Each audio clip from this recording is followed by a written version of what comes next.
AC রুমে নয়, বেগম জিয়া সারা জীবন মানুষের কাতারে এসে রাজনীতি করেছেন।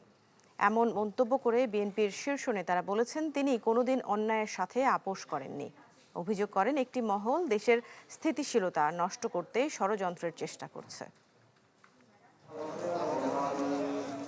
বেগম খালেদা জিয়ার বিদায়ের ষষ্ঠ দিন, সময় গড়ালেও প্রিয় নেত্রীর প্রতি শ্রদ্ধার ভালোবাসা জানাতে দূর দূরান্ত থেকে এদিনও এসেছে নানা শ্রেণী পেশার মানুষ।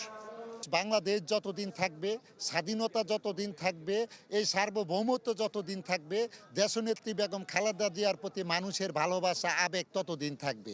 ওনার জন্য সারা বাংলাদেশের মানুষ যেভাবে ওনাকে ভালোবাসা যেভাবে দেখিয়েছে, ওনার প্রতি মানুষের যে ভালোবাসাটা আছে এটা দেখে আসলে ঘরে থাকতে পারলাম না। বেলা বাড়ার সাথে সাথে ভিড় বাড়তে থাকে জিয়া উদ্যানে। শ্রদ্ধা নিবেদন করতে আসেন বিএনপির শীর্ষ নেতারা। স্মৃতিচারণ করেন খালেদা জিয়ার সংগ্রামী রাজনৈতিক জীবনের। পাপরিকা আর মেক্সিকান মশলার মাইন্ড ব্লাস্টিং ফ্লেভারের ডিটোস পার্টি হবে জোস যদি থাকে ডিটোস।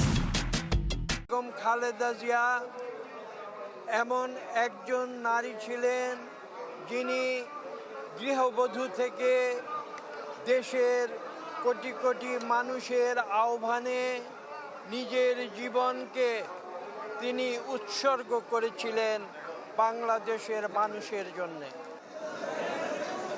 তবে শ্রদ্ধা জানাতে এসে ফুল দেওয়ার সময় চরম বিশৃঙ্খলার ঘটনা ঘটে।